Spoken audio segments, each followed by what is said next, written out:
Hello viewers, welcome back to our channel. This is day 26 phrasal verb fizzle out. இன்னைக்கான phrasal verb fizzle out. இதன் பொருள் மெதுவாக குறைந்து போ, சக்தி இழந்து முடிந்து போ. இதற்கு சில உதாரணங்களை பார்க்கலாம். ஆரம்பத்தில் பெரிய ஆர்வம் இருந்தாலும் கூட்டம் மெதுவாக குறைந்து முடிந்தது.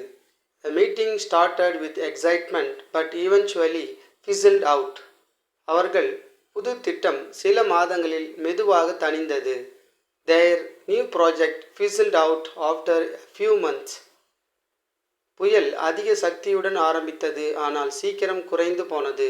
The storm began fiercely but soon fizzled out. அந்த நட்பு பல வருடங்களுக்கு பின் மெதுவாக முடிந்து போனது. The friendship slowly fizzled out over the years. போட்டியின் ஆரம்ப உற்சாகம் இரண்டாம் பாதியில் குறைந்து போனது. The excitement of the game fizzled out in the second half. Viewers, இந்த fizzle out என்ற phrasal verb வச்சு நீங்களே ஒரு சென்டென்ஸை கிரியேட் பண்ணி கமெண்ட் பண்ணுங்கள். இது போன்ற மேலும் பல இன்ட்ரெஸ்டிங்கான வீடியோக்களுக்கு சப்ஸ்கிரைப்.